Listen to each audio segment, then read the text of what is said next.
Now, before you start out selling yoga mats and toasters on Amazon and get lost in a sea of shipping products and sourcing products from other countries, let me show you a much simpler way that complete beginners are making money selling digital ebooks through Amazon KDP. So while you still get all the benefits of selling products on Amazon, you don't have to leave your home. Matter of fact, you don't have to accept thin profit margins and overseas suppliers and shipping problems at all. And if my ass can do it from home with no experience whatsoever, and you're probably thinking to yourself like, Roy, he doesn't even read books, you would be 100% correct. The fact that I was able to make $2.3 million doing something that I knew nothing about is the same reason that you can. Let's get into it. Now, some of you may not know what Amazon FBA is or Amazon KDP. Let me break down the two different types of online business. So Amazon FBA, otherwise known as Fulfillment by Amazon, means that you're gonna go to a site like Alibaba in China.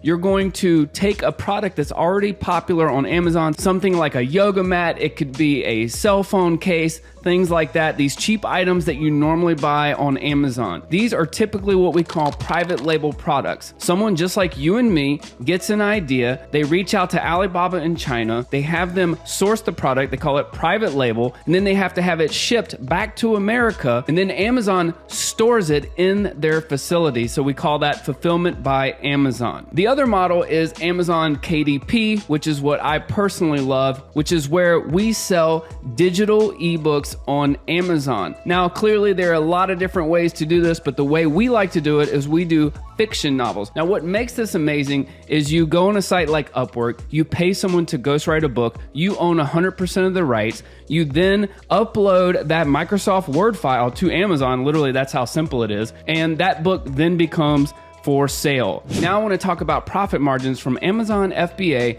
to Amazon KDP. Now, before you go judging me and not knowing the facts, I'm just gonna tell you the truth. I'm gonna be kind of spitballing here. I'm just gonna talk. I've been in this business since 2016. I'm not gonna be claiming to know the facts, okay? I'm not some news reporter. I'm just gonna kind of talk out of my ass and you can take it for what it's worth. I do know a lot of people in both businesses and this is kind of my thoughts on it. Typically speaking, when you're dealing with someone in the physical product space, their profit margins are anywhere from 10 to 20%. When you're dealing with an Amazon KDP publisher, profit margins are insane. They're not just good, they're like, holy, I can't actually believe that you're making this money. If you're not familiar with concepts like profit margin, let me break it down to you. The best you can typically do in the stock market is to put your money in a fund that will usually follow what they call the S&P 500. This can make anywhere from 8 to 12%. 12% would actually be really good. So if you put in $100,000 a year, you're gonna make $108,000, total, right? $8,000 profit. I hope I did that math wrong. I probably didn't. Somebody's gonna tear me up. Anyway, you get the idea. You're gonna make 8% return on your investment. When I say that there's a business that can make 50 to 100% profit margin, this is 100% true. You're not gonna make this at first, by the way. Once you have it up and running, this is what it'll look like. You might just break even in the beginning, just like any business. When you have a well-ran publishing business up and running, your profit margin, like at a minimum, should be 50%, meaning if you spend $5,000 a month in expenses, you should be making $5,000 a month in profit, a grand total of $10,000 reoccurring revenue. That's insane.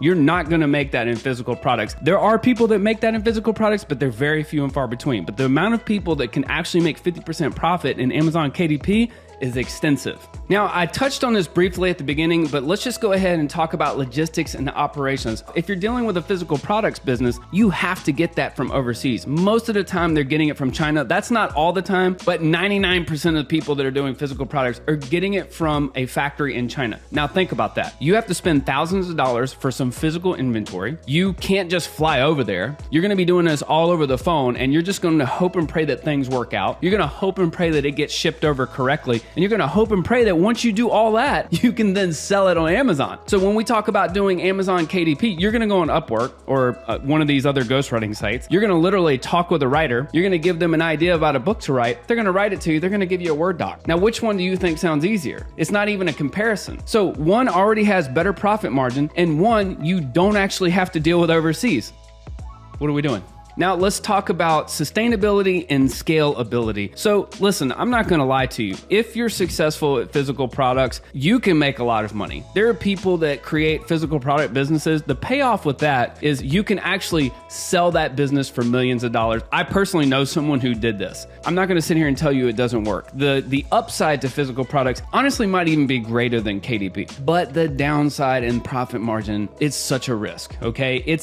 You're creating a large business that may or may not work. Whereas with Kindle, even if you're not quite successful, you usually are gonna break even and make your money back. And at a minimum, you're still gonna make some money. Longevity wise, it depends on what your tolerance for risk is and what you wanna do. Me personally, if you're a beginner, I'm telling you all day long, go into KDP. Now, like many of you, I found videos exactly like this because I was sick and tired of living week to week and not getting by. And I sat down and Googled how to make money on the internet. And one of the very first videos I came across was the 5 different ways to make money. They were drop shipping, selling physical products, affiliate marketing, KDP. I think one of them was like eBay or Etsy or something like that. And so just like you guys, I was fascinated by the ebook thing. And the reason I was fascinated by it is because they said selling ebooks has the least amount of upfront cost with the greatest reward on the back end. And it's also the easiest for beginners. And I thought to myself, well, I'm a complete beginner. I know nothing about running a business or selling anything on the internet. So I'm just gonna do what's easy. I bought a course and I went on to do it. Now, it was not a bed of roses. I tried for 6 months. I think I did 40 or 50 nonfiction ebooks before I found out that fiction was the actual better method. And I spent a tremendous amount of money. I wanna say I spent like close to $30,000 doing nonfiction and just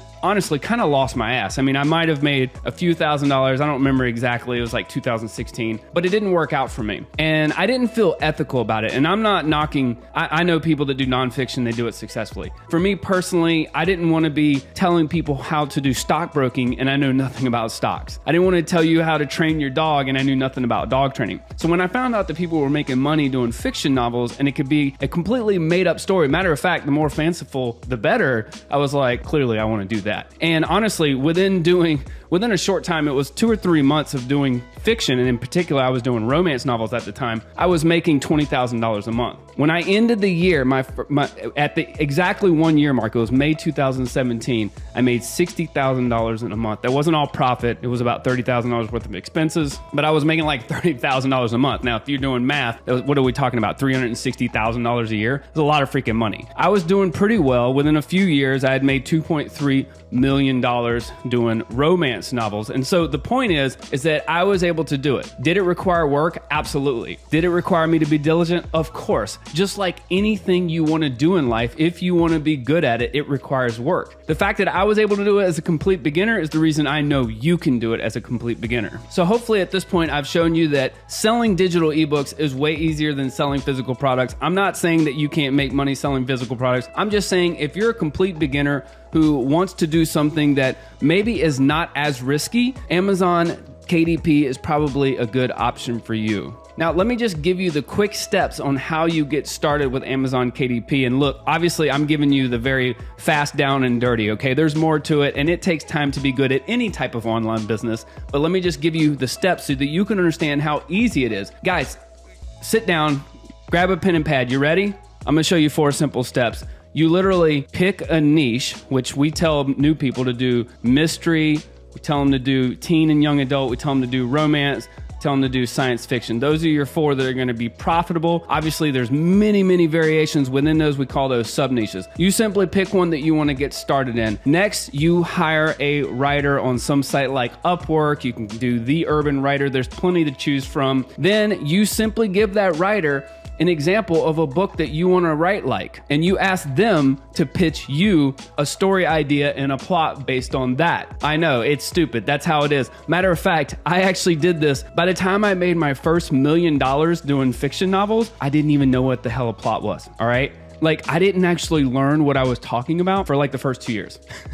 People don't believe. I'm like, guys, none of it matters because the writers that you're hiring, they've written hundreds of books usually. That's what they do all day long. You're not going to know more than them. You rely on them. It couldn't be any simpler. From there, you start to do newsletter promotions. There's sites that you can actually use. One of them is called Book Clicker. And you literally do newsletter promotional swaps where you say, hey, I'll send you to my email list if you send me to yours, and then you get free traffic. That method will help you get started making $500, $1,000 a month profit. It's not going to make you rich. And then once you see that publishing is working for you, you then start to learn how to do advertising on Facebook. It couldn't be more simple. And honestly, with this model, you're asking yourself, like, how much can I actually make from publishing? I feel really good about telling anyone that with hard work, dedication, and a true commitment to learning your craft, you can create a business that generates $10,000 a month in revenue with about a 50% profit margin in a year. Now, if hard work and dedication scare you, don't watch my videos, because if you are looking for that magic hack that you can make money, it's not gonna happen. You're gonna lose your ass. Everybody that's telling you you can push a few buttons and make some money, they're full of shit. Don't listen to it. And what have you ever done worthwhile in your life that was that easy? Guys, if it's too easy, you wouldn't appreciate it, you wouldn't do it. The only thing that you do worthwhile in life are things that are hard. Don't be afraid to do hard shit. Get out there, get into some hard problems, and master that shit. That's how you make money on the internet. That's how you make money in your backyard. That's how you get promotions at your job. That's what you have to do to be good at anything in life. All right, anyway, at this point, I'm rambling. You get the idea. So to recap, if you're gonna sell products on Amazon, yoga mats, toasters, cell phone cases, you're gonna have to ship those products from someplace overseas. You're gonna have to then let Amazon store it in their warehouse. You're gonna have to hope and pray that those products even sell on Amazon, and your profit margin is gonna be around 15 to 20%. If you do digital ebooks, you're gonna work with a writer. You're gonna get to own that book exclusively. You're gonna upload that file. The average cost to get in is way cheaper, and the profit margins are around 50% and sometimes higher. So there you have it. There's the two models. If you're a complete beginner, you know which one I would tell you to do. See you in the next video.